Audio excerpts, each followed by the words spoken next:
Aita for refusing to take a utility bill in my name for the final month of a shared lease.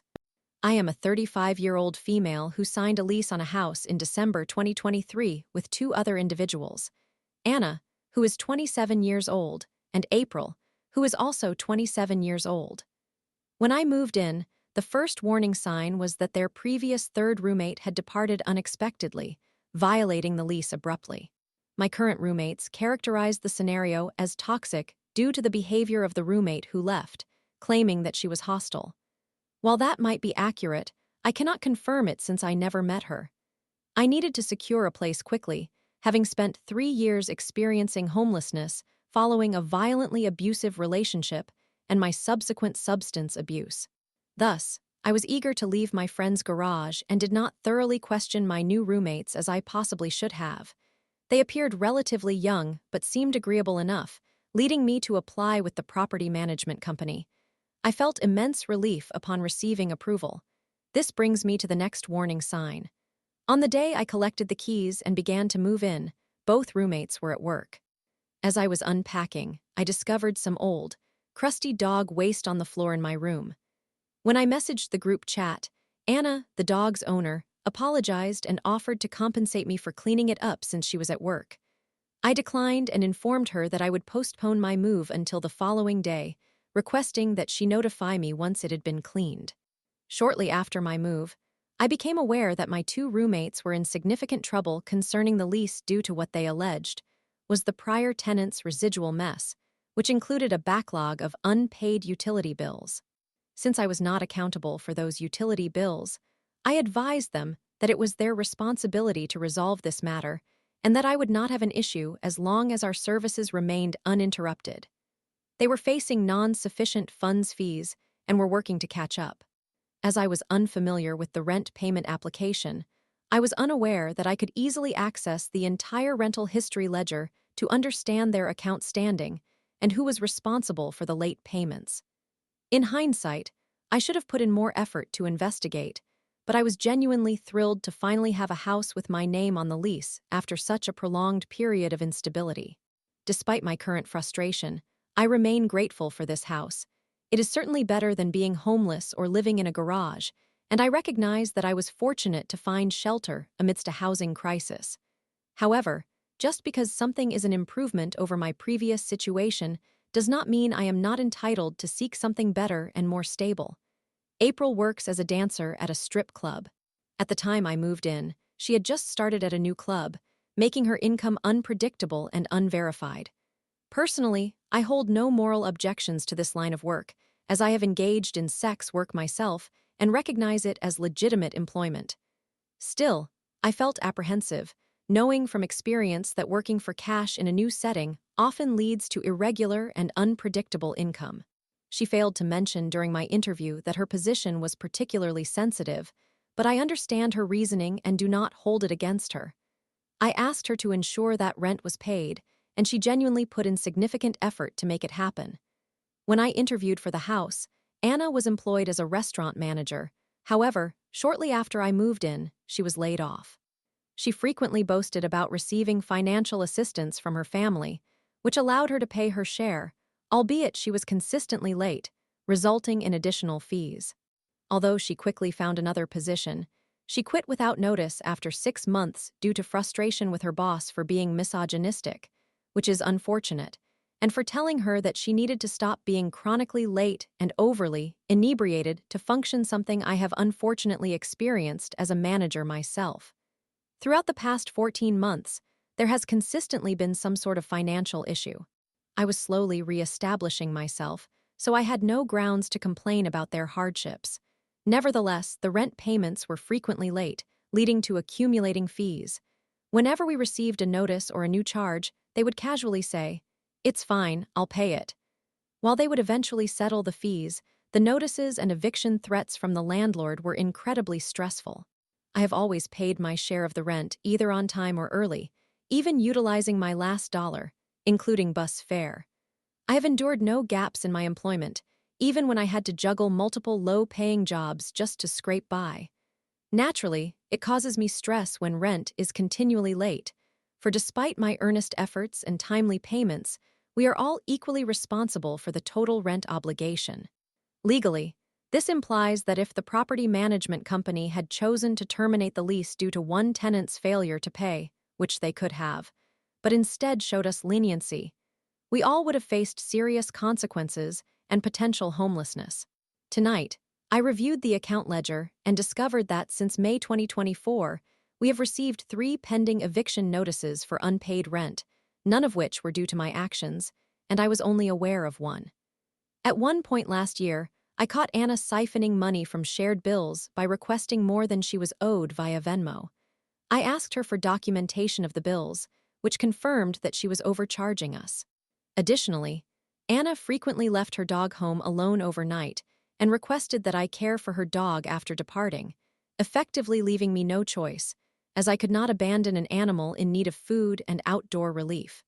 Or she would schedule extended absences and promise to compensate me for pet sitting, but ultimately never followed through.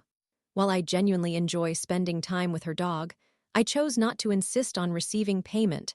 However, I have sensed a continuous undercurrent of entitlement on Anna's part throughout our time together. While I understand this behavior often coincides with personal growth, it has still upset me. I quickly recognized that I wanted to explore alternative housing when the lease became available for renewal. Here we find ourselves in the current situation. April decided to return to her home state, providing ample notice and being considerate throughout the process.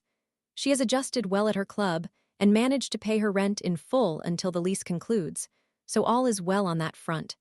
As she currently holds the water bill account, she asked me if I would assume responsibility for it when she moved out. I agreed, intending to remain for another year. Anna manages the other bills, so I did not anticipate her taking on the water bill if we renewed the lease. However, the thought of signing another lease and being tied to a historically financially irresponsible roommate for another 12 months was extremely distressing. It feels as though I am living with a far more spoiled version of my former self, a person I have worked diligently to overcome and continue to strive not to emulate. I recently decided to return to school full-time while also maintaining my full-time job. Given my increased responsibilities, I require stability at home. Thus, although I am reluctant to spend my spring break relocating, I have commenced searching for alternative options, with renewing the lease as a final consideration. I communicated this to Anna, who seemed uncomfortable but understanding. However, as time progressed, Anna persistently attempted to persuade me that renewing the lease with her and finding a new third roommate would be a prudent choice. I informed her that I was still exploring other options, but would post an advertisement on Craigslist to seek a replacement for April's room in case I could not secure anything, which would alleviate some of her workload. A few weeks ago, April inquired again about who would take over the water bill when she relocated, noting that she would move 1 month before the lease officially ends. Anna stated that she would not take it on since she was already responsible for the other bills. I reiterated that I would manage it if I chose to renew the lease, but I was actively seeking alternatives. April does not need to do anything other than request for the water service to be discontinued on her departure date. So at this point, she is interfering and fretting over a matter that does not involve her. Last week, I was fortunate to discover a place that aligns almost entirely with my requirements. It is closer to campus, has better public transportation options, and is available at the same price. There is only one roommate, who owns the townhouse and is financially stable. He sent me a lease today that appears very favorable. I feel incredibly fortunate to be freed from another year with the difficulties presented by my current living situation. I informed Anna and April that if I reviewed the new lease and found it reasonable, I would not be renewing our current lease nor assuming responsibility for the water bill. I let them know to expect an update after the weekend once I had definitive information. Anna pushed back, insisting that I must take the water bill for the final month of March since she cannot do so. Despite this, they both continued to text me for updates, despite my earlier message indicating that I would not have a response until after the weekend. It would be fair for me to assume the water bill responsibility if I intended to remain here. However, now that I am certain I am not, I refuse to do it for just 1 month. There is nothing within the lease or state law stipulating that the water bill must be in any tenant's name to fulfill the terms. Consequently, the water service will simply be interrupted. However, I acknowledge that this situation is unfortunate, yet April does not wish to maintain the service until the end of March after her departure, which is fully within her rights. I do not feel anger towards her for this decision. I would likely do the same in her position. Personally, I am willing to accept the inconvenience of not having water in the house for 1 month. There is always the chance that Anna may decide to move out before the lease's conclusion and terminate the utilities while I am still here out of spite, but I am prepared for such an outcome. It is essential to reiterate that I have experienced homelessness, so I am fully aware of what risks I am assuming by opting not to take on the bill. I plan to shower at my gym and use restroom facilities at work or campus. I have a power bank for my computer and a Wi-Fi hotspot on my phone. I will be consuming same-day deli food or cold cuts from my cooler and utilizing the laundromat. While it may be a minor inconvenience, it is temporary. I am moving to a new home in 1 month, and my living situation will not be dire. I will not find myself unsheltered or exposed. Once I reviewed and decided to sign the new lease, I texted them to formally notify them of my plans to move out and my refusal to assume the water bill. They are both now upset with me, but that does not compel me to change my stance. Each time I have established a boundary with Anna since moving in, she has found a way to cross it, which has become increasingly exhausting. I have made numerous sacrifices in my life to accommodate others and feel that I have reached my limit. I need to redirect my energy in a different direction moving forward. I am not obligated to take the bill. I do not wish to take the bill, and therefore, I will not take the bill. This decision is not solely about the financial aspect. It is also about declining to expend any more energy to rescue someone from a predicament created through their own choices. I feel entirely done with this specific situation and with these particular individuals due to the ongoing lateness and housing insecurity they have caused.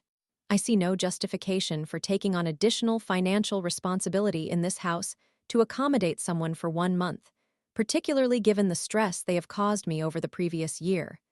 Therefore, I ask, am I in the wrong for refusing to take responsibility for this water bill for the final 4 weeks of our shared lease?